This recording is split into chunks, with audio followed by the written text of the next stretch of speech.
Milos Alcaray es un diplomático y político venezolano de amplísima experiencia y exactamente es por eso que quiero escucharlo. Ha servido como embajador de Venezuela en Rumania, en Israel, en Brasil, fue viceministro de Relaciones Exteriores, fue representante de Venezuela, representante permanente de Venezuela en las Naciones Unidas hasta renunciar por la política que estaba llevando Hugo Chávez Frías.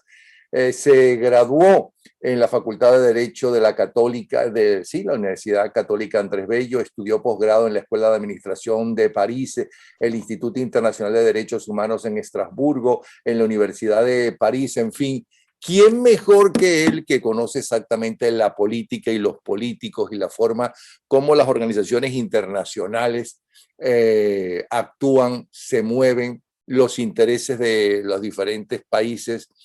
Para preguntarle primero hasta qué punto es cierto eso que mucha gente dice, que Venezuela es un problema estratégico para los Estados Unidos y es por eso que terminarán interviniendo en Venezuela. Y segundo, ¿por qué esa obsesión de Putin con Ucrania y qué pasó? Ya llevan 2 meses y una de las potencias mundiales más importantes y desde el punto de vista armamentístico, entre las 3 primeras, no ha podido con ese grupo, esa gente de Ucrania. Bienvenido, Milos Alcaray. Muchas gracias, Napoleón. Muy contento de estar en tu programa y gracias por toda esa labor que estás haciendo con tu programa de concientización a la realidad que vive nuestro país. No, gracias a usted por todo lo que ha hecho por el país y lo bien que nos ha representado, por cierto. Entonces, vayamos con el primer tema. Mucha gente todavía tiene esperanza de que los Estados Unidos intervengan en Venezuela, pero no solamente con esto que están haciendo ahora las diferentes administraciones norteamericanas, desde Bush en adelante, sino que de forma armada, porque dicen que esa gente no sale por acuerdos, eso no sale por negociaciones, que esa gente es una banda de delincuentes que no son políticos, de forma que no van a salir sino y sacar a los rusos, a los cubanos, a los guerrilleros, a los narcotraficantes, etcétera, sino es con la fuerza. ¿Qué dice usted a todo eso? Orión, yo creo que tú mencionabas la experiencia ucraniana, que podemos regresar a ella. En el mundo de hoy hay una solidaridad internacional y en el caso de Ucrania ha sido evidente, pero si no hubiera una posición firme, unitaria, clara, el de Zelensky y de los ucranianos, ningún país de Europa o de los Estados Unidos o de Australia le sacaría las castañas al fuego al pueblo ucraniano. Es decir, a nosotros nos pasa algo parecido. En el caso de Venezuela, somos nosotros los que tenemos que ser artífices de nuestro futuro.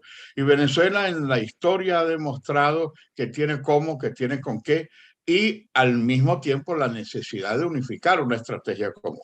Bueno, Si no, nosotros pero tenemos dígame cosas concretas, no cosas muy bonitas, porque inclusive en Ucrania hubo problemas y hubo gente en principio cercana al presidente que no estuvo de acuerdo en ese manejo, y hay gente que está de acuerdo con anexarse a Rusia porque se sienten rusos, es una minoría, pero para eso están. O sea, no es que todos unánimemente, nosotros solamente tenemos la versión de Occidente.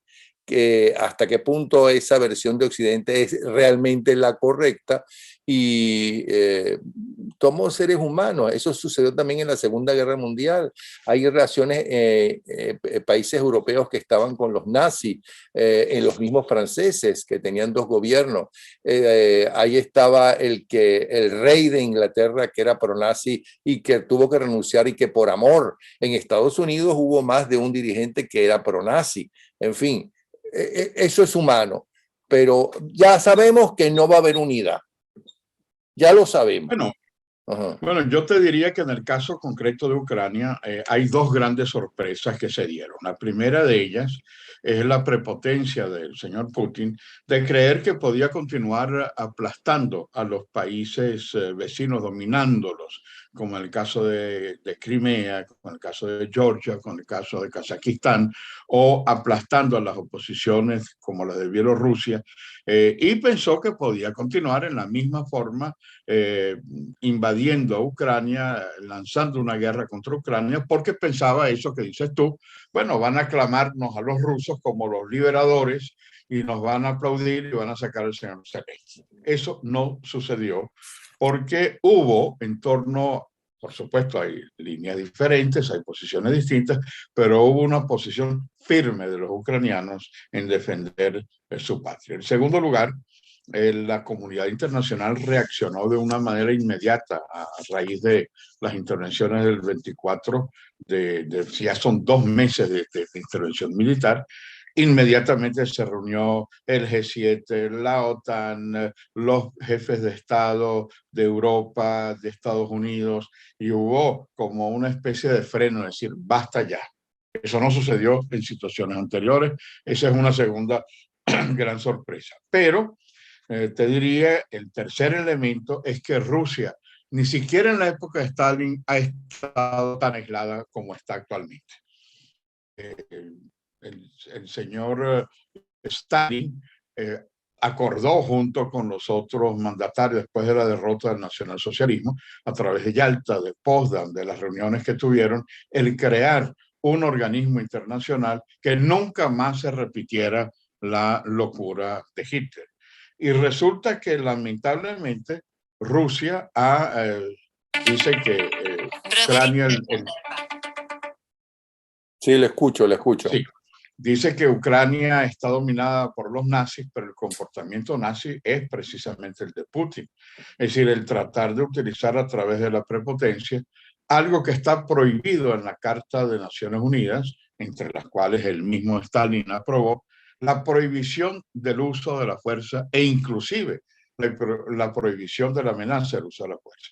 Entonces, creo que esa componente ha hecho que Rusia nunca haya estado más aislada. Rusia, acaban hace poco de expulsarla de la Asamblea Parlamentaria del Consejo de Europa, está excluida de organismos regionales e internacionales, está tratando después de 2 meses, el poderoso ejército ruso no ha logrado doblegar a Ucrania, y al mismo tiempo la demostración más palpable del fracaso ruso es esa valentía de los ucranianos y la solidaridad que ha habido a nivel internacional. Pero repito, si no hubiera una posición firme de los ucranianos en rechazar la intervención militar rusa, hubiera sido muy difícil el impedir que los rusos se apoderaran de Ucrania. Que se apoderaran en 3 días como quería, pero a la larga se va a terminar apoderando de Ucrania si las cosas siguen así. Sí, el tema es, hay una guerra y los efectos son sumamente negativos. Y si no hay una posición firme, bueno, hoy es Ucrania, mañana será Moldavia, mil perdones, posteriormente serán los países bálticos. Es decir, es un poco, y tú lo mencionabas, como en el caso de la Segunda Guerra Mundial, el señor Chamberlain, que llegó a buscar unos mecanismos de coexistencia con Hitler y con Mussolini. Dijo, bueno, vamos a dejar perder a Checoslovaquia, a los Sudetes, y así vamos a evitar la guerra. No, lo que hizo fue envalentonar a Hitler aún más. Después Checoslovaquia, después fue Polonia, después fue Bélgica, Holanda, Luxemburgo, y después fue buscando el gran héroe de la Primera Guerra Mundial, que es el mariscal Pétain, que para tratar de no tener la ocupación del ejército nazi, bueno, acordó una especie de coexistencia que lo que hizo es agravar la situación de Francia, porque los cientos de miles de deportados que murieron en los campos de concentración o que murieron en los campos de trabajo, es precisamente porque pensaban que la línea es la búsqueda de una coexistencia. Ok, y En los nazis cambio, terminaron invadiendo Francia así igualito es. y ya está. Ok, Pero en Así el es. caso, me gustaría volver al caso venezolano, pero vamos a terminar entonces el caso ucraniano.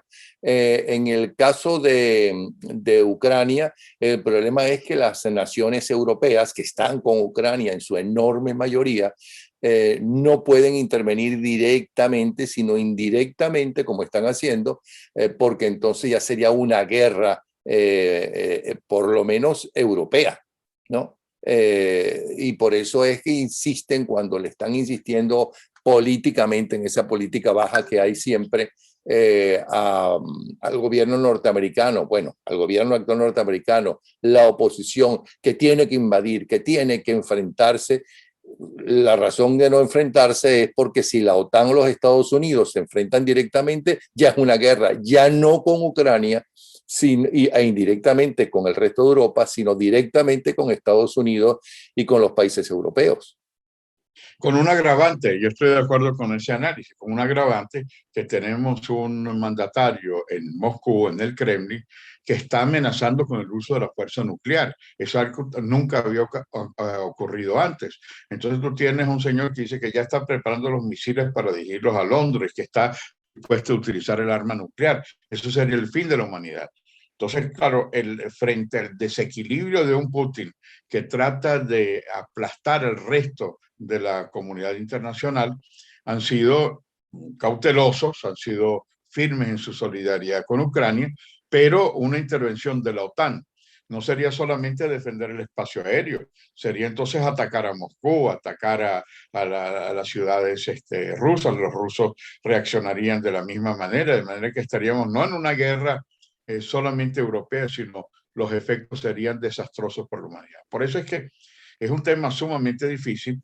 Algunos observadores opinan que ya estamos en la Tercera Guerra Mundial, con efectos distintos a las dos anteriores, pero los efectos de la acción de esa guerra contra Rusia es un boomerang, porque en la medida que se imponen sanciones a los rusos para que no continúen con su escalada militarista en contra de Ucrania, las medidas que han tomado también afectan no solamente a Europa, sino al resto del mundo.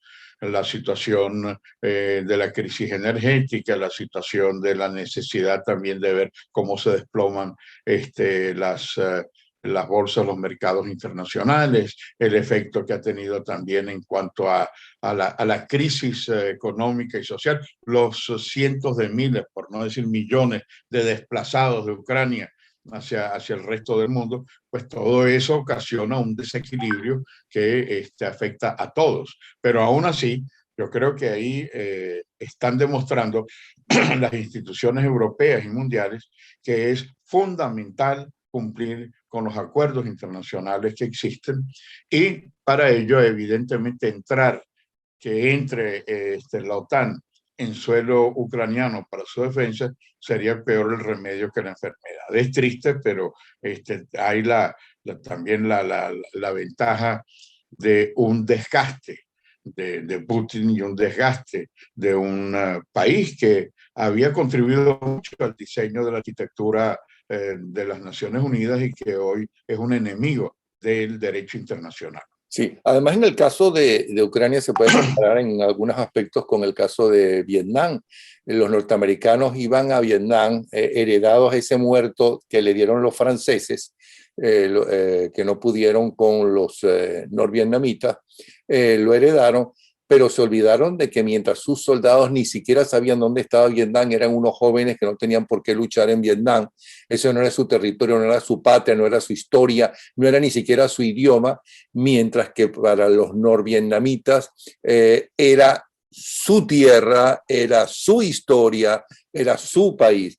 Un poco sucede, creo yo, no, desmiéntame si no está de acuerdo, en lo que sucede entre los rusos de Putin, entre el ejército de ruso y el ejército de Ucrania. Los ucranianos están defendiendo su tierra, su historia, su familia, sus casas, mientras que los soldados rusos están allí, dicen que hasta mal alimentados, y aunque estuvieran bien alimentados. Entonces las motivaciones Además, son muy diferentes.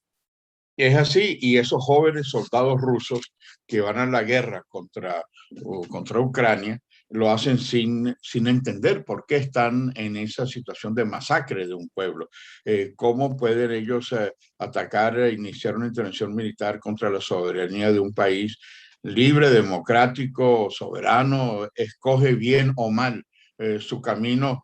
Y un poco es el tratar, frente a la megalomanía de Putin, se dio cuenta que todo lo que eran los satélites de la ex Unión de Repúblicas Socialistas Soviéticas se iba más bien a buscar la relación con Bruselas. Si Rusia hubiera sido una especie de oxigenación para solucionar los problemas de Hungría, de Polonia, de Albania, de Bulgaria, de Rumania, de la ex Yugoslavia, bueno, esos países no irían a Bruselas, irían a Moscú, pero resulta que han encontrado en una búsqueda de una construcción difícil, una tendencia diferente a estar dentro de la órbita rusa. ¿Por qué? Porque, bueno, ha sido un fracaso todo el modelo de desarrollo. Pero por Ahora, en el otra caso de parte, los esos rusos, rusos. ajá, en el caso de los rusos, la historia del pueblo ruso es una historia muy dura, es una historia de que están habituados y no sé hasta qué punto necesitan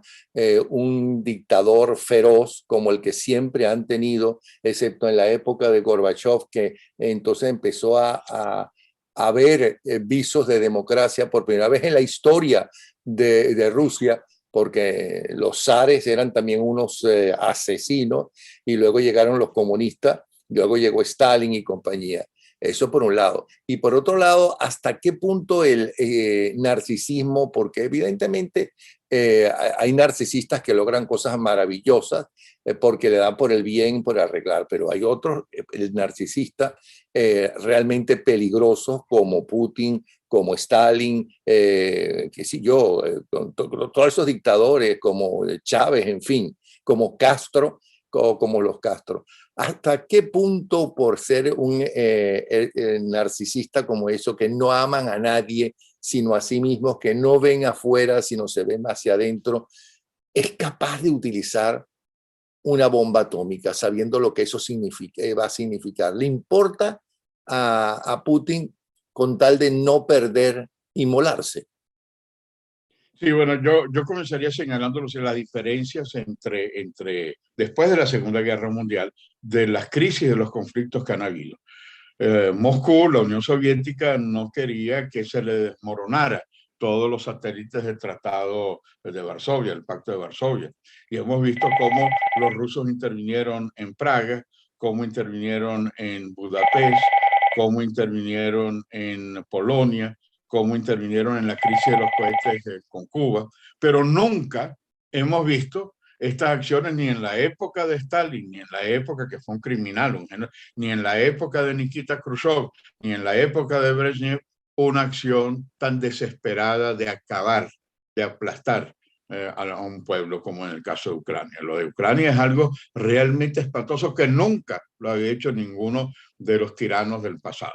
Eso es un primer elemento. El segundo, que evidentemente el hecho es que tú no puedes basarte en la historia del siglo XIX, del siglo XVIII, para decir que la religión ortodoxa nació en suelo ucraniano, sino el mapa del mundo estaría realmente orientado. Nosotros podemos invocar, bueno, nosotros queremos tomar a Quito porque por allí nuestros libertadores pasaron, o mañana puede el Imperio Español solicitar en base al siglo XVIII, XVII. El mapa del mundo no puede estar basado en la megalomanía de un hombre de tratar de diseñar, y es un poco lo que tú decías, que hay gente cercana a Rusia, es así, pero también cada vez más aislada. La crisis, por ejemplo, de la Iglesia Ortodoxa, el patriarca que ha venido dando un respaldo a Putin, bueno, es rechazado por el sínodo de patriarcas ortodoxos,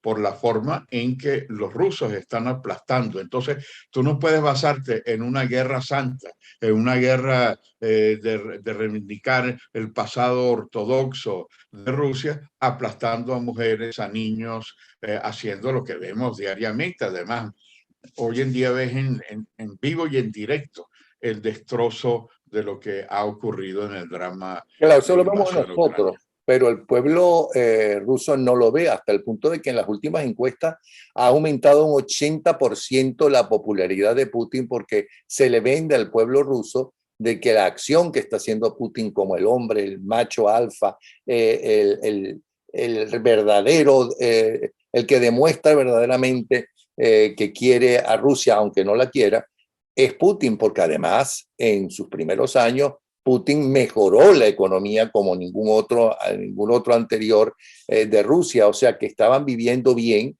los rusos.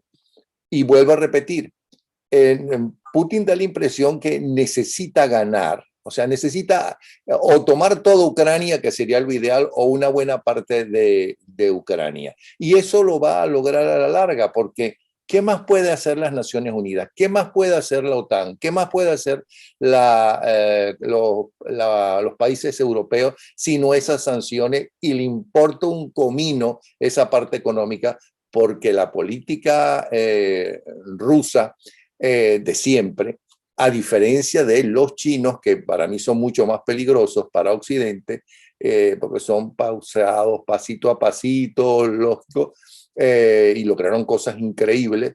No le importa la economía, lo que le interesa es la política.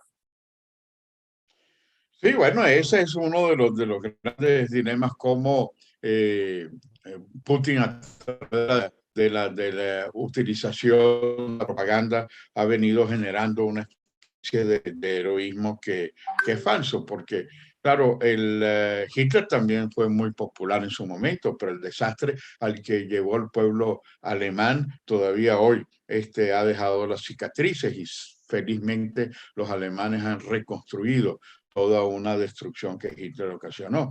Pero cuando tú ves a un país como Rusia, que en vez de buscar esa calidad de vida que tú señalabas, buenos hospitales, una buena posibilidad de una vida digna, lo está aplicando para producir misiles en contra de Ucrania, para que soldados rusos mueran sin saber por qué están muriendo, para generar toda una dinámica de desequilibrio mundial.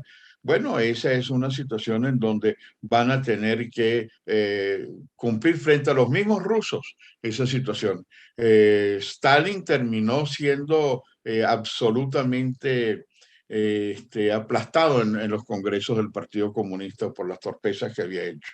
Y los fracasos de Nikita Khrushchev y los fracasos de Brezhnev se vieron con la política de Glasnost y de Perestroika, que acabó con la Unión de República Soviética. Y esta guerra de Putin no solamente contra Ucrania, sino contra la humanidad, va a tener repercusiones. Eso no va a poder Putin sobrevivir en un mundo en donde uno de los elementos fundamentales que podía tener Rusia en su momento era una relación con los países de Asia, de África, de América Latina. Pero este es un aislamiento muy grave, en el cual no es por la vía de la prepotencia, de las armas y de la destrucción de un pueblo, que pueda generar una confianza en la comunidad internacional. Bueno, pero eso va a terminar con que el ejército ruso se va a apoderar de una parte de Ucrania o de toda Ucrania. Yo creo que va a ser una parte por cómo van las cosas. Van a llegar a un acuerdo, ¿ok?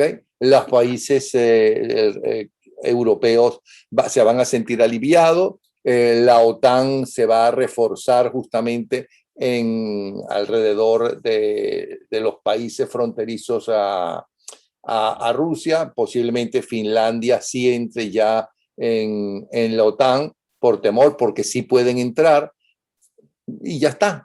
Pero los rusos se apoderan de eso y hará una dictadura terrible y habrá una matanza terrible. ¿Está de acuerdo con eso o está en desacuerdo? Mira, yo creo que si se llega a un acuerdo que cese el asesinato, el genocidio, los crímenes de guerra, las violaciones a las mujeres, el asesinato a niños, el destruir hospitales, y hay una solución de compromiso negociado, un retiro de las tropas rusas, independientemente de los acuerdos que puedan darse, bueno, bienvenido sea, ojalá sea, porque no puede ser que se siga destruyendo y aplastando a todo un pueblo en la forma en que se está haciendo.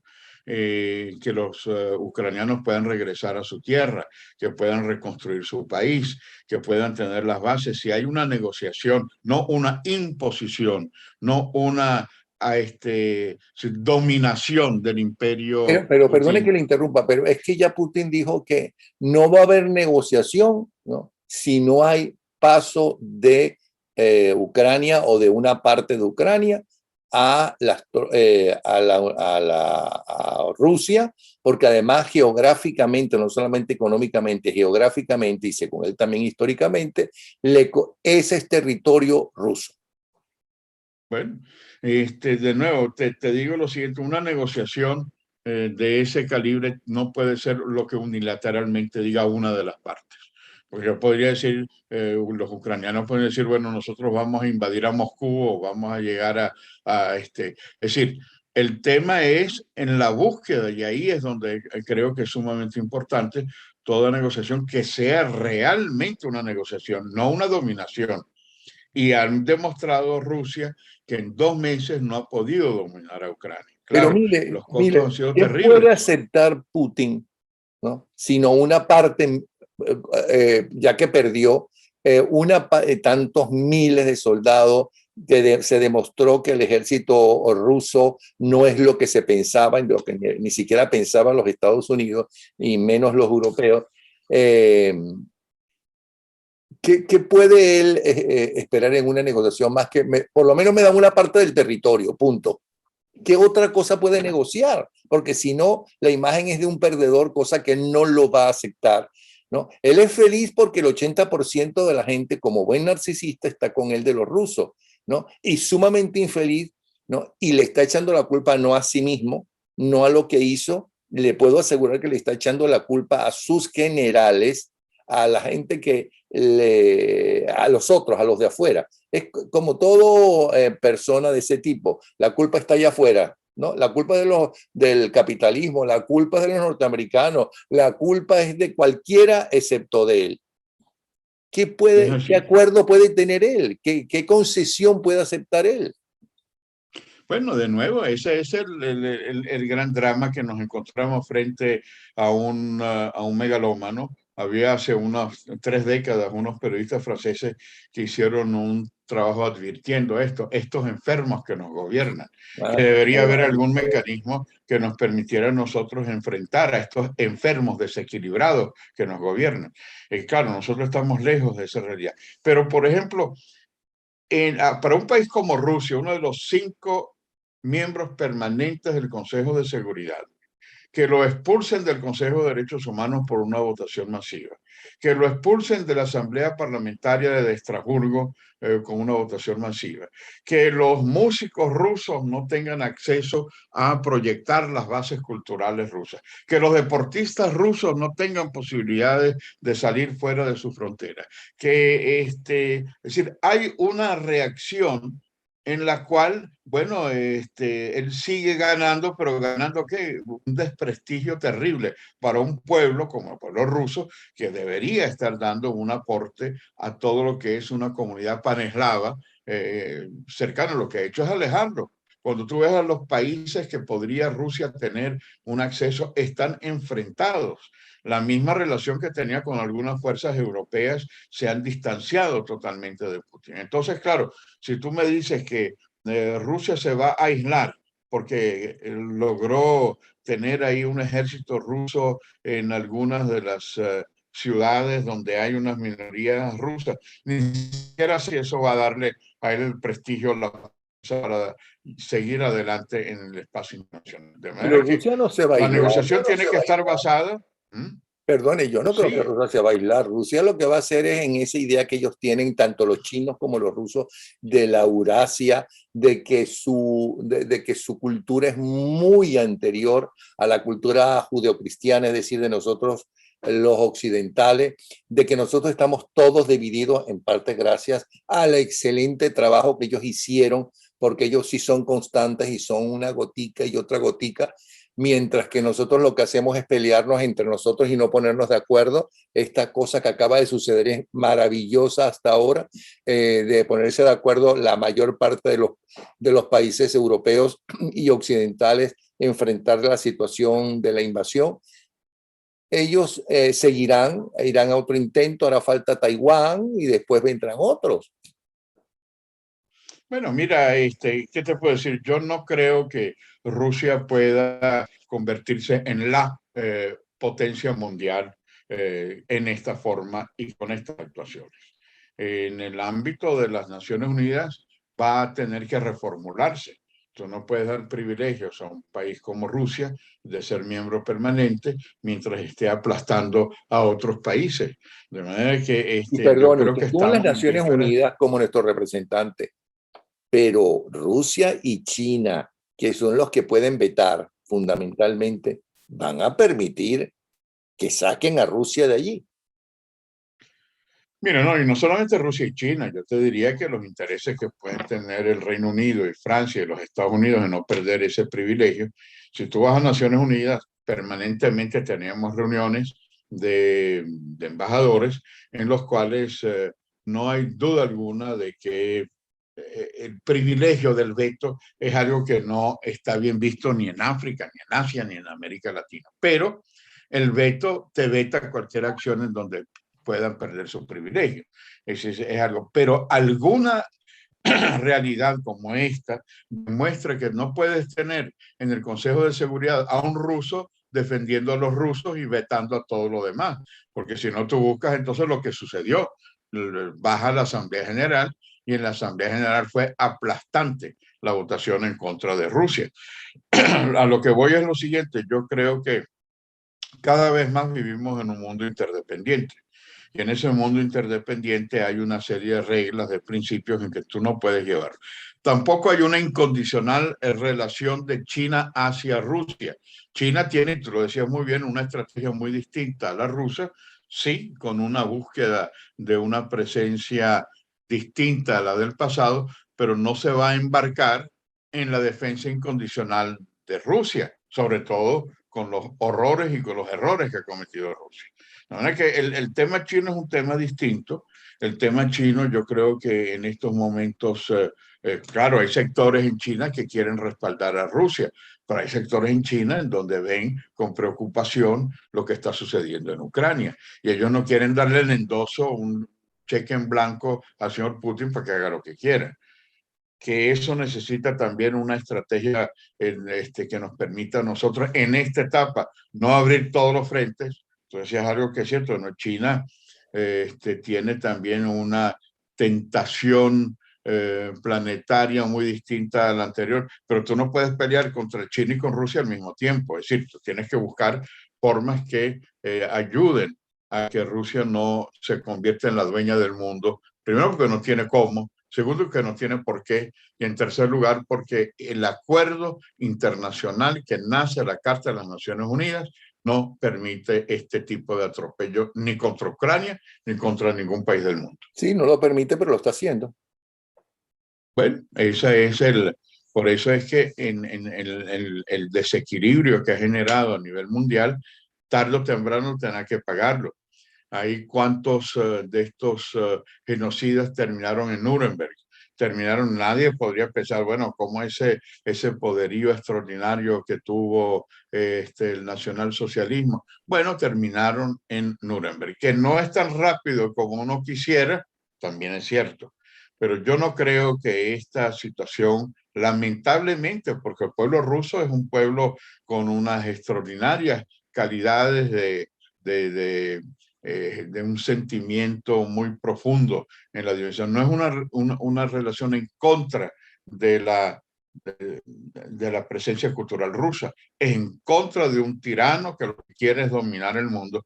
Y ahí hay que decirle, cuando se crearon las Naciones Unidas, se repetía mucho una palabra, nunca más.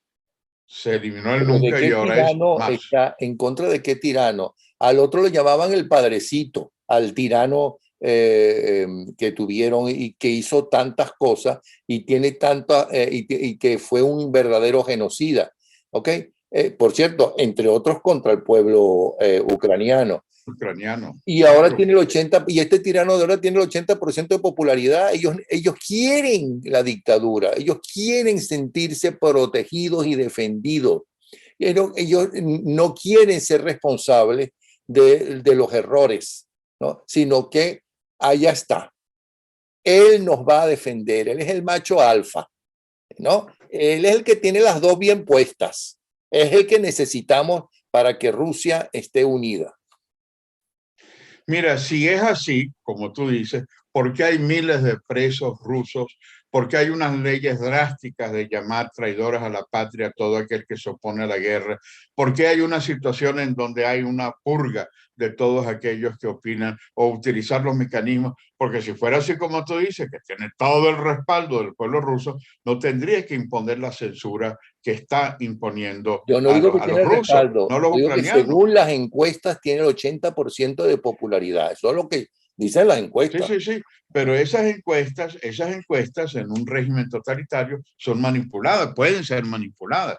Yo no te digo que los rusos no puede haber un pueblo que acepte la destrucción del genocidio que se está produciendo. Los rusos tienen un alma muy noble, no pueden estar de acuerdo con que se destroce a un país porque el señor Putin quiere demostrar que él es un macho alfa, que él es un hombre que domina la situación. Entonces, mira, a Stalin, lo que tú decías es verdad, Stalin fue una de las páginas más tristes de la historia soviética y mundial. Pero ¿y cómo terminó Stalin en el Congreso del Partido Comunista, en donde parecía imposible que al padrecito, al gran hombre de Rusia, pudieran juzgarlo? Y los mismos comunistas de la Unión Soviética, con Nikita Khrushchev a la cabeza, bueno, tumbaron todas las estatuas de Stalin en la Unión Claro, Soviética. después que murió, sí. Bueno, después que murió, no hay tirano eterno. Más suerte hizo y más valiente fue el pueblo venezolano que está tumbando las estatuas de Chávez Es y que que hay hay una dictadura. esa anécdota muy buena que está Nikita diciendo que van a seguir adelante porque eso fue un horror lo que Stalin hizo y nadie dijo nada. Y se levanta uno en el gran auditorio y dice, y usted tampoco. Y entonces Khrushchev dice, ¿quién dijo eso? ¿Quién dijo eso? Entonces el tipo se perdió, dijo, bueno, usted tampoco dio la cara ahora para decir que estaba en contra. Claro, es el miedo. Stalin, Khrushchev en su momento, Putin en su momento, generan una situación de miedo, ¿no? Entonces, claro, la gente, usted está con o en contra de la guerra con Ucrania. Yo estoy a favor.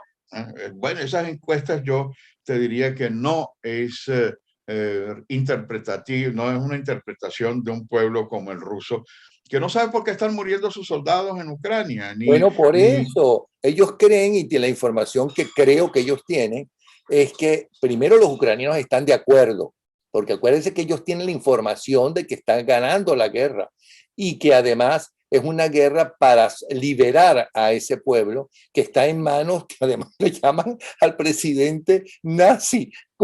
siendo judío. Colmo siento judío.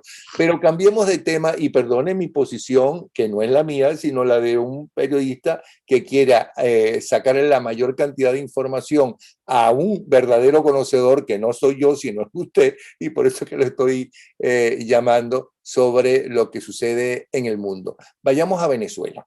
¿Cuál es la salida? Mira, yo creo que no hay que buscar mucho porque Venezuela ya tuvo una salida frente a una dictadura no tan atroz como esta, la dictadura de Marcos Pérez Jiménez, con todos los errores que hubo, pero nunca una situación de destrucción nacional como la que hemos tenido estos 22 años. Y los dirigentes políticos no estaban muy de acuerdo el uno con el otro. Las posibles críticas de Rómulo Betancourt contra Caldera, o de Caldera contra Jovito, de Jovito contra el Partido Comunista, o viceversa. Bueno, llegó un momento en donde fue necesario llegar a un mínimo común denominador. Pero que me interrumpa. ¿Usted no estará comparando a esto de estos últimos 20 años con un dictador nacionalista como Marcos Pérez Jiménez, ni siquiera con un dictador que hizo tanto como Juan Vicente Gómez? No, lo que yo estoy diciendo es lo siguiente: para poder reconstruir una Venezuela con 7 millones de venezolanos fuera, con la destrucción de los equipos médicos, con la destrucción de, en algunas partes no hay agua, no hay luz, no hay posibilidades de una economía. Es necesario unir a todos los venezolanos para salir de esta locura. Por supuesto que no los comparo, yo creo que nunca hemos tenido una destrucción nacional como la que hemos tenido, no solamente por la corrupción a la que se ha llevado, no solamente por un Estado fallido que ha abierto las puertas a grupos criminales internacionales, sino también por la ineficacia, la incapacidad de los que nos están gobernando. Entonces, ahora, ¿cómo salir? En esta posición, porque quiero que nos aliente, ¿no? Y estoy en la posición de los que están desalentados, ¿ok? Para que nos aliente. Sí, tenemos que estar unidos, pero lo único que estamos viendo a través por lo menos de las redes y de la práctica es que estamos totalmente desunidos, que nuestros dirigentes no servimos para nada. Nosotros sí, yo sí sé, yo sí hubiera hecho otra cosa, no sé qué, pero ya hubiera salido el dictador. Eso es lo que yo siento, que le echamos, ya sabe qué, ¿no? A cualquier dirigente que tenemos. Todos son malos, ¿no? Pero excepto yo, que sí sé. Entonces, ¿de qué unidad está pensando? No estamos unidos, no. Lo que sí queremos todos es que, creo yo, que salgamos de la narcotiranía. Es así.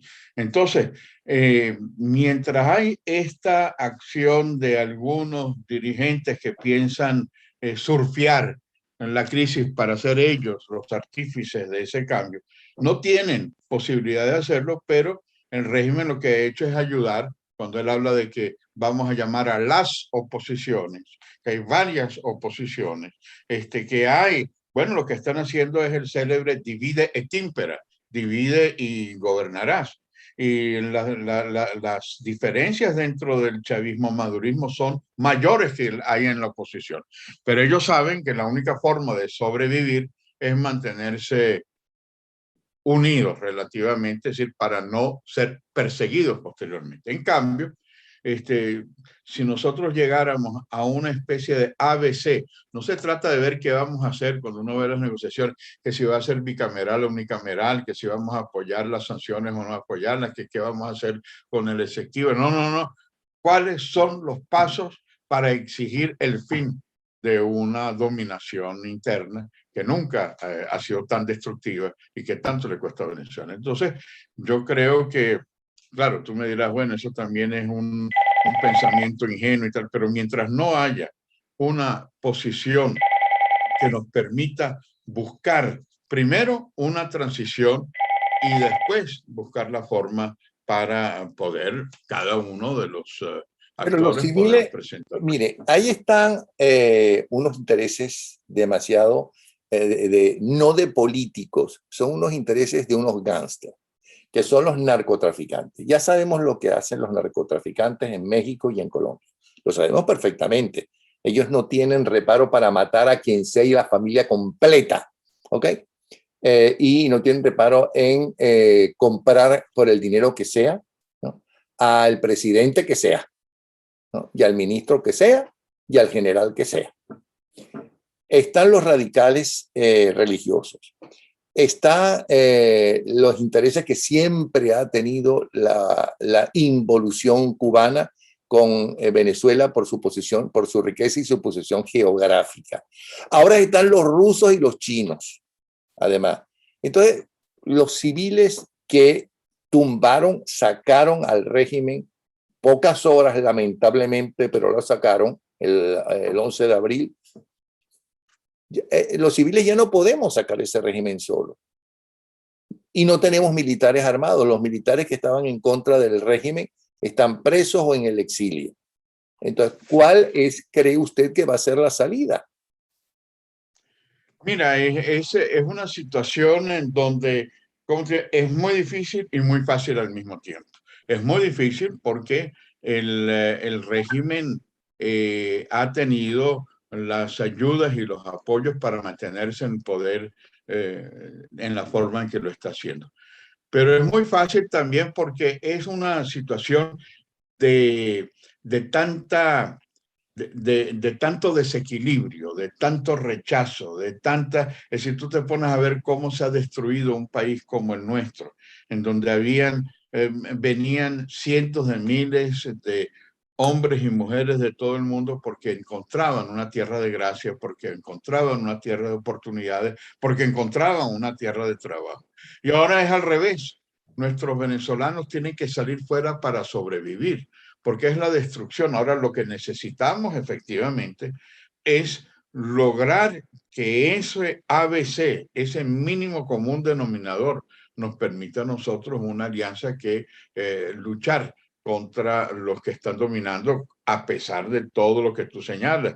Claro que es un Estado fallido, pero un Estado aliado con gánsteres, aliado con radicales religiosos, aliado con una serie de situaciones en donde piensan que van a poder llevar adelante. Pero de nuevo, yo tengo la absoluta confianza de que nosotros vamos a poder regresar.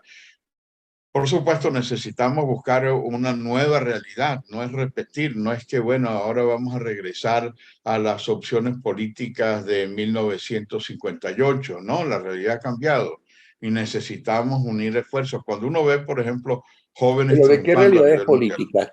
Pérez Jiménez se va porque el ejército primero se le alzaron la aviación el 1 de enero, luego estaban los tanques, pero por cierto, él tenía el batallón Bolívar a su favor, que era donde estaban las armas, pero ve que los muchachos de la escuela militar también están alzados, ¿no?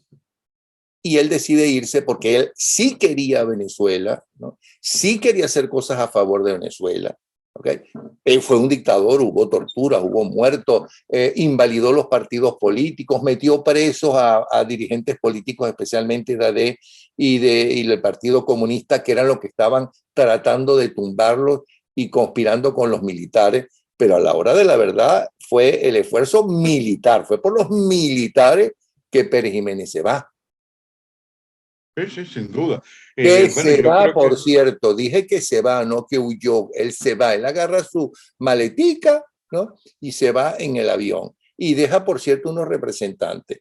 Wolfgang Larrazábal, bellísima persona, excelente hombre, era un hombre que trabajaba en un puesto mínimo, pequeño, pero ahí estaba con el gobierno. Ahí dejó dos de sus grandes militares que a las pocas horas, a los siguientes días, la Junta Cívico-Militar los sacó, pero ahí los dejó.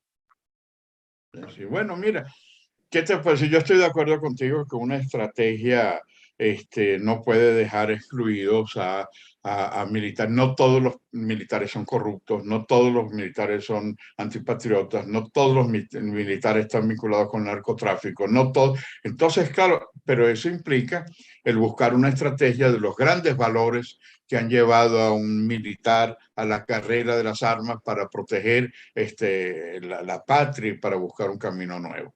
Hay varios ejemplos de esto. Yo fui embajador en Rumanía y inmediatamente después de la caída de Ceausescu, pero Ceausescu estaba absolutamente seguro que gracias a la Securitate y a los militares nunca lo iban a derrocar a él. Bueno, resulta que le hicieron un juicio a los mismos militares y lo fusilaron a él y a Nicolás Ceausescu y a su primera combate, a su primera dama, ¿no? A Era una Elena Ceausescu. joyita como lo es la primera dama y primera combatiente Bueno, venezolana. Ajá. bueno, entonces Nicolás el otro, Nicolás el rumano, nunca pensó que se le iba a voltear la tortilla. En el caso de Allende lo mismo. El hombre de confianza de Allende era Pinochet. Y fue Pinochet el que condujo una situación en donde ya era insostenible en la realidad de lo que se está viviendo en Chile. De manera que yo dejaría allí una especie de interrogante. Interrogante que también se da dentro del mismo chavismo-madurismo. Hay, por supuesto, situaciones de dirigentes que se han ido cada vez más del movimiento porque ven que ni es revolucionario, ni ha acabado con la injusticia social, ni ha acabado con la falta de vivienda, ni le ha dado al pueblo lo que le había ofrecido, sino que lo ha venido debilitando y ha hecho que Venezuela, que no conocía lo que es la emigración, sea uno de los países con el mayor número de... Entonces, eso tiene que Refugiados, porque los afectarte. venezolanos son refugiados. Bueno, hay refugiados, hay desplazados, pero en todo caso, lo que te diría es que es muy triste entonces de repente ver al régimen criticando a los colombianos, a ecuatorianos o peruanos, cuando el que tiene que darle una cabida a los venezolanos es el propio país y no ir en contra de sus propios venezolanos. Pero entonces lo que yo creo es lo siguiente, esta es una situación que es absoluta, por más que se quiera en esta nueva estrategia de tratar de vender la idea de una burbuja, de que la economía está, tú vas por el país y ves que es un país destruido. Ahora, es necesario ciertamente vender una alternativa, pero para ello es necesario salir de esta dominación muy maquiavélica, muy firme, pero con los pies de barro.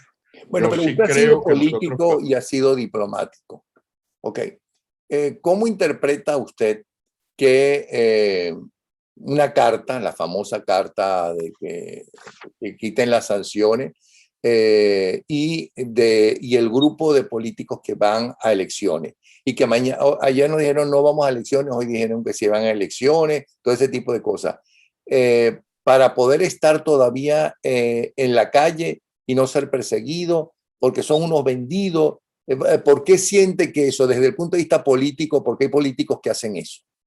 Y por otro lado, ¿por qué no se unen los grandes dirigentes, que ahora son pequeños, es verdad, porque todos son pequeños ahora? Según las encuestas, los partidos políticos están en la total decadencia, y no solamente en Venezuela, pero lo que nos duele es Venezuela para empezar. ¿Por qué hacen eso? ¿Cuál es su interpretación? ¿Cómo lo entiende usted?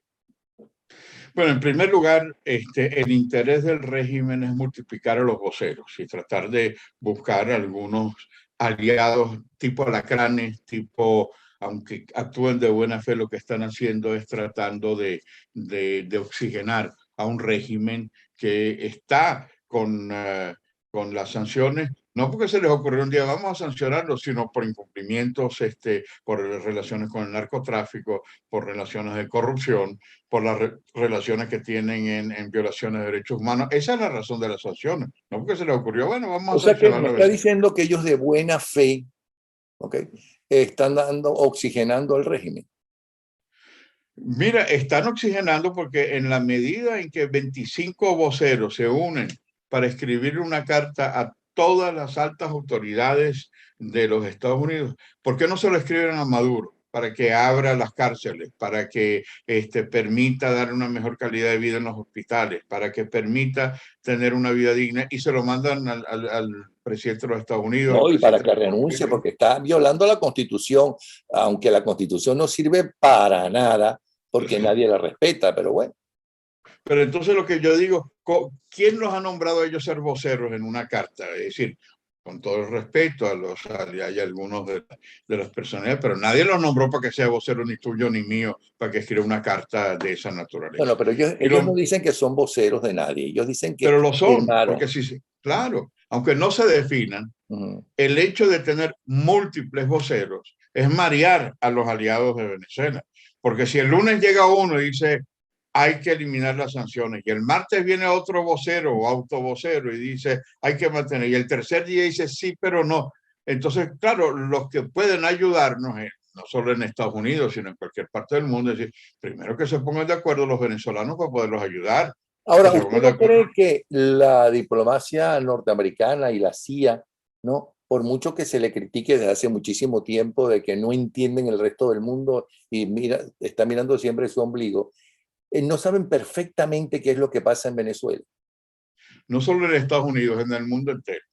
Es decir, cuando yo veo esas delegaciones que van a explicar lo que sucede en Venezuela, ese es tiempo perdido, porque ellos están, mira, todos los países de la Unión Europea, de Japón, de Australia, de Nueva Zelanda, de Canadá, sabe lo que está sucediendo aquí. Es decir, es algo absolutamente imposible de tapar el sol con una mano. Y los Estados Unidos saben lo que está pasando. Ahora, lo que te preguntan normalmente los jefes de gobierno, los congresos, los que tienen alguna posibilidad de cómo podemos nosotros ayudar a los venezolanos.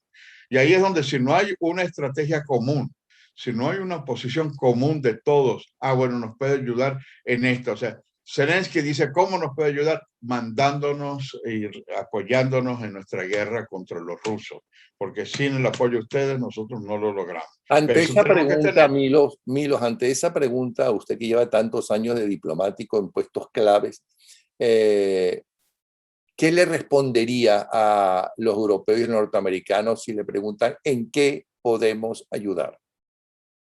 Bueno, yo diría que uno de los elementos fundamentales que tiene que realizarse en esta situación es el que no permitan que un país como Venezuela pueda ser, tú lo enumerabas, los temas, no pueda estar en una situación en donde tengan que emigrar 7 millones de venezolanos en un país en donde Ok, sí, perfecto, pero ¿cómo pueden impedirlo? ¿Qué tienen que hacer para no permitirlo?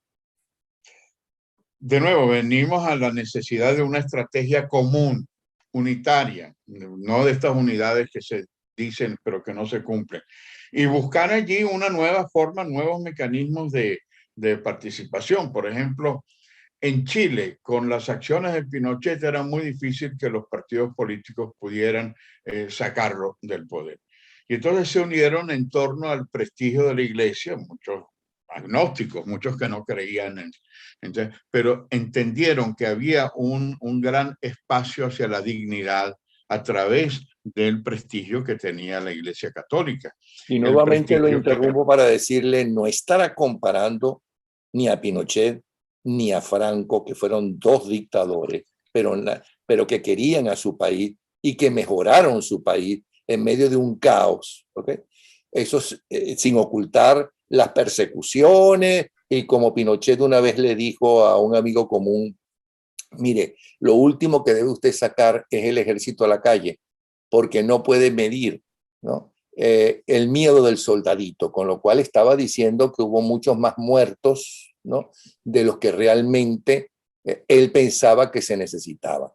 No estará comparando con esta banda de narcotraficantes que ni políticos son ni les importa un comino el país ni el pueblo venezolano, porque allí está el 80% de la pobreza en Venezuela. ¿Cómo creció la pobreza con esta involución bolivariana? Absolutamente no, y además el cinismo, estaba viendo ayer en una cadena el señor Diosdado Cabello haciendo votar por unanimidad y el presidente, el código de honor y de lucha contra la corrupción y una serie de situaciones. Pero bueno, ¿de qué están hablando? Si la corrupción fue uno de los grandes males de este régimen y ellos están ahora tratando de hablar de la lucha contra la corrupción. En eso tú tienes razón, pero de nuevo, yo creo que hay que reconstruir una posición unitaria para salir precisamente de esto.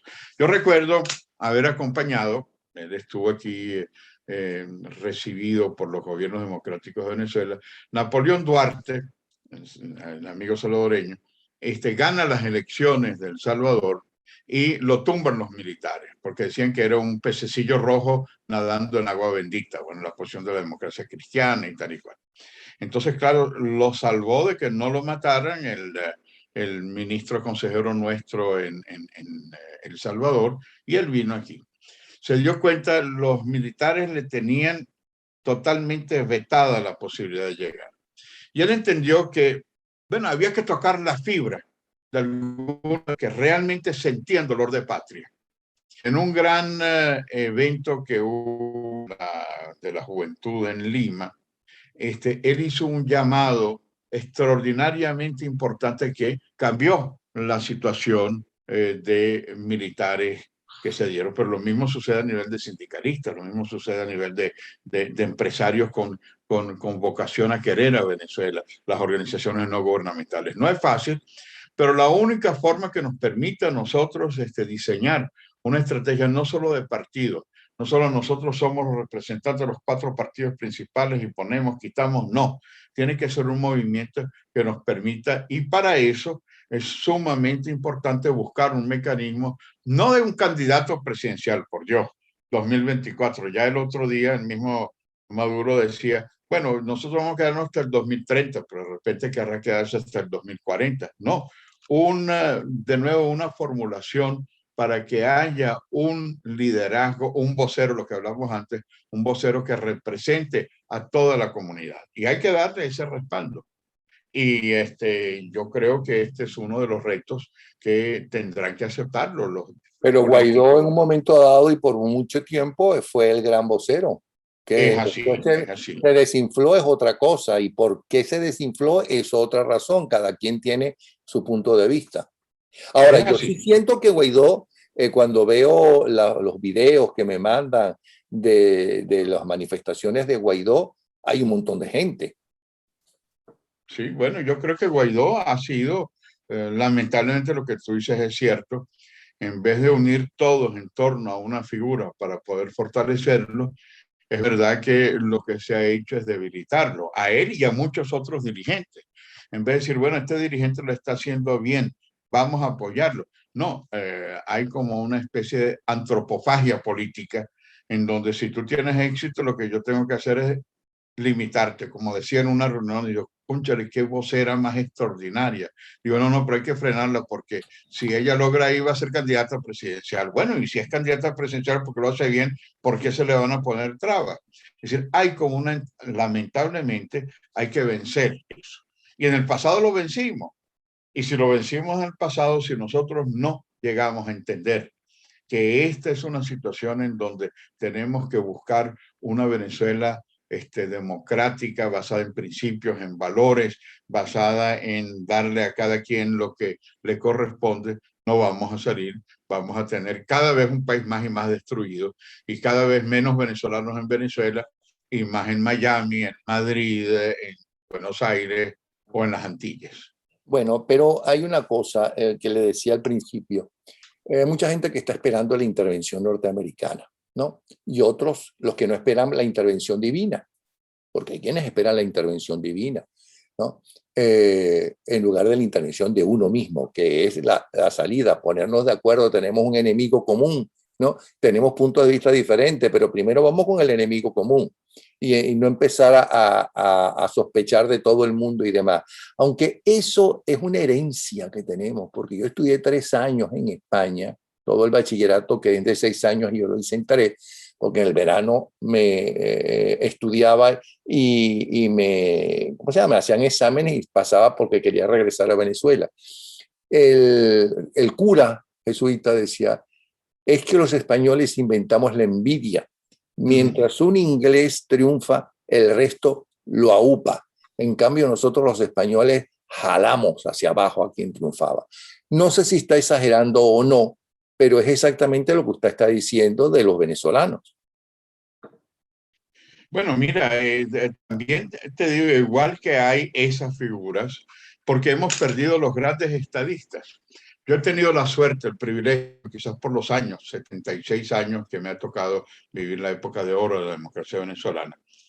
Y en un programa decía, bueno, ¿quiénes son? Cuando yo trabajé muy intensamente con Aristides Calvani, y como Aristides Calvani realmente uno veía esa visión de un estadista. Trabajé con Pompeyo Márquez, que había estado en las guerrillas y como un hombre de Estado dio unas contribuciones extraordinarias recorriendo las fronteras para construir una integración positiva. Trabajé directo con Reinaldo Leandro Moro de Acción Democrática, fui a poner la renuncia porque yo venía nombrado por Godofredo González, yo no se lo acepto. Nosotros necesitamos profesionales en la diplomacia parlamentaria. Es decir, una Venezuela que promocionaba a los jóvenes y nos daba responsabilidad, en las cuales efectivamente pudimos ver que en Venezuela habían figuras y hay figuras que son sumamente importantes. Entonces, claro, yo diría que mencionaba 3 nombres, podría mencionar muchos más, pero de 3 corrientes diferentes y de 3 actitudes distintas. Cuando nosotros íbamos a la Unión Interparlamentaria con la votación, había gente del Partido Comunista, de AD, del MAS, del MIR, de COPEI, y había una posición unida en la votación, a pesar de las diferencias ideológicas entre unos y otros. Bueno, había una política de Estado, de entender que nosotros teníamos que ponernos de acuerdo y en la asamblea plenaria de la Unión Interparlamentaria votar. Y votar de repente, he visto allá a dirigentes adecos de primer nivel, un Jaime Lucinchi haciéndole campaña a Caldera para ser presidente de la Unión Interparlamentaria, o de repente el respaldo de Copellanos para que Humberto Cheli sea el presidente del Parlamento Latinoamericano. Es decir, hay también esa otra Venezuela, la Venezuela de la dignidad. Y Y la dicen que Venezuela ahora que no la todavía, hay. Y ahora no la sí hay. la hay. Bueno, la hay, porque a lo mejor no son, hay que buscar darle un protagonismo a estas figuras que tienen el peso para llevar adelante, conducir a nuestro país, y no ponerlo a los enanos de un canibalismo destructivo. Los hay, pero hay que buscar esa relación. Los hay a nivel de los jóvenes. Mira, cuando uno ve cómo los jóvenes venezolanos triunfan en los modelos de Naciones Unidas, cuando a mí me invitan a las universidades o a los liceos a hablarles de Naciones Unidas, oye, y la preparación de estos jóvenes es extraordinaria, a pesar de que el sistema está colapsado, pero son gente que toma su internet y estudia idiomas y se presenta extraordinariamente. Hay valores, pero hay que buscar la forma de crear esa bola de nieve de esperanza, de fe, de entusiasmo. Yo sí creo que hay. Ok, lo hay, pero ¿dónde están? Ok, no tienen unas posiciones, según le entiendo, fuertes como para poder dirigir, para poder ser escuchados. Pero la pregunta que le quiero hacer es desde un principio. Hay que están esperando que los Estados Unidos, que Dios, otro, cambie la situación del país después de 20 años y cada vez peor, aunque ahora hay una cierta esperanza en alguna gente. Ya los economistas dijeron que se olviden que eso es un globo y que eso no va a durar. Entonces, ¿hasta qué punto los Estados Unidos van a intervenir en Venezuela? ¿Hasta qué punto los Estados Unidos van a intervenir si Venezuela es un peligro para la seguridad norteamericana? Venezuela es un peligro para la seguridad norteamericana. Bueno, comienzo señalándote que sí, hace poco, toda la primera parte, hemos estado de acuerdo en criticar la intervención militar rusa en Ucrania. Una cosa tampoco justificaría una intervención militar norteamericana en Venezuela. A pesar de la gravedad de la situación, somos nosotros los venezolanos que tenemos que ser artífices de nuestro futuro.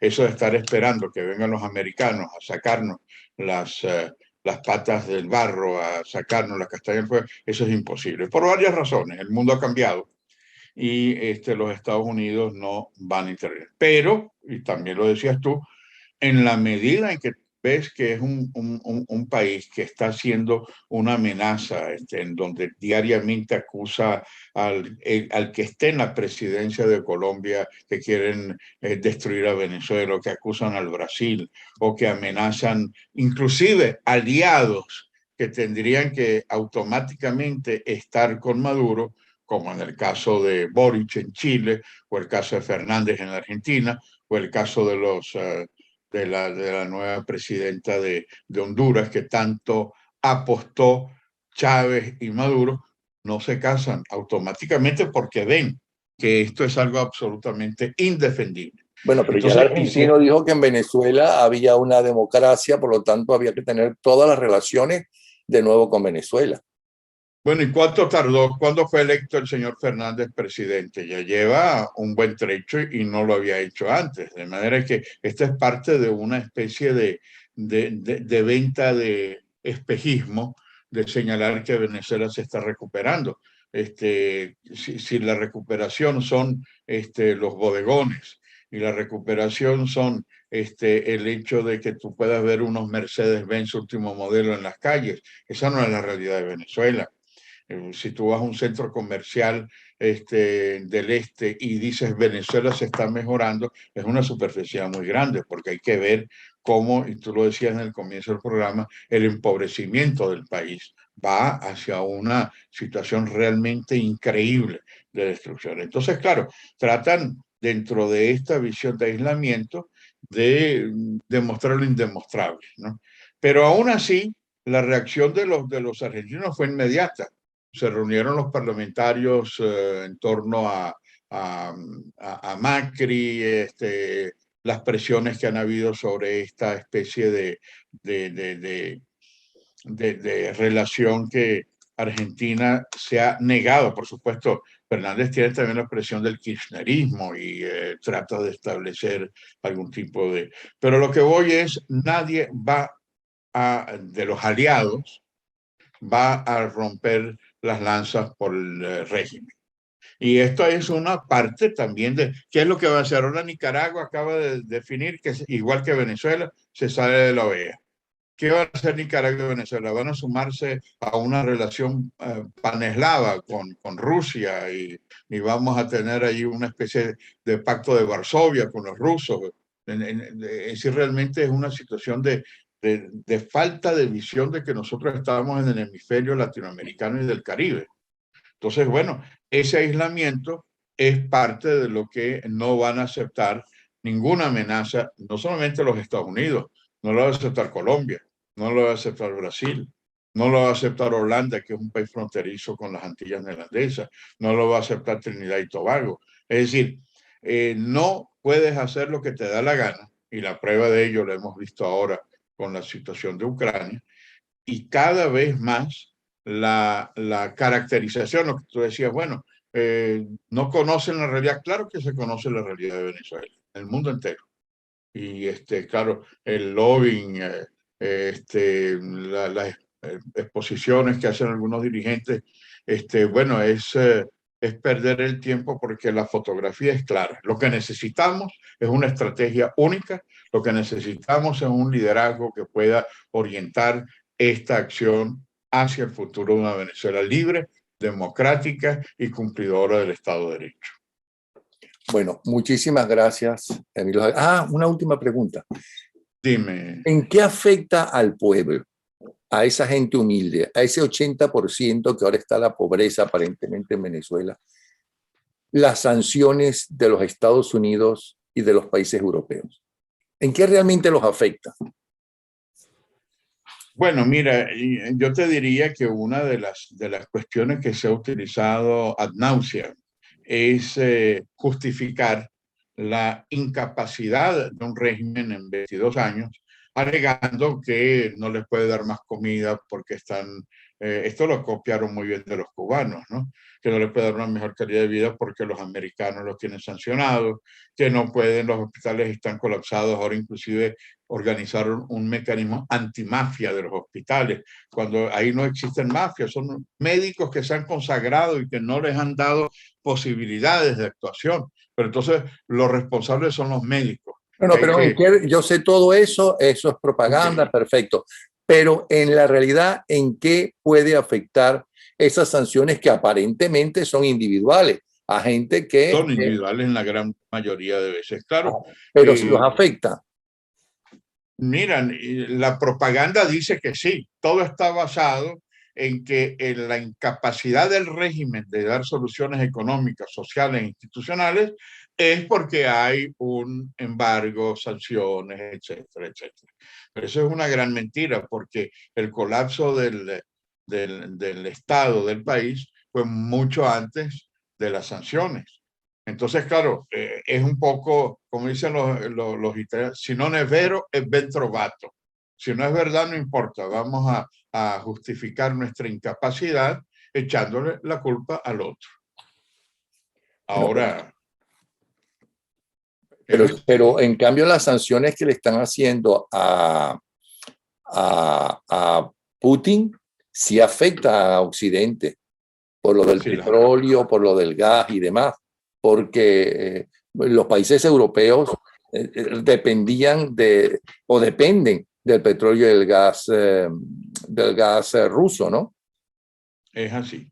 Y eso es otra de las cosas que diría que es importante, es que el interés de los ciudadanos europeos, sobre todo de Europa, ¿no? A sabiendas de que estas sanciones pueden ser un boomerang, porque no es que descubrieron, caramba, qué sorpresa, de repente si no les compramos,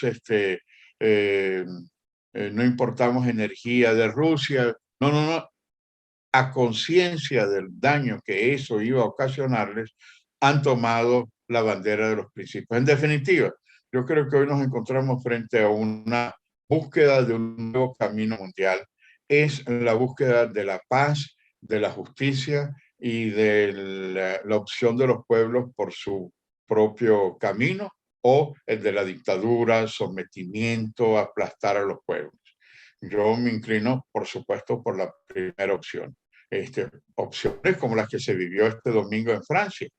El que Marine Le Pen se haya acercado a poder ser la presidenta de Francia, claro, muy contento de que haya sido el presidente Macron el que haya ganado, pero te muestra que finalmente eso es una opción de los ciudadanos, de los franceses, y esa opción significa que los líderes tienen que buscar cómo actualizarse.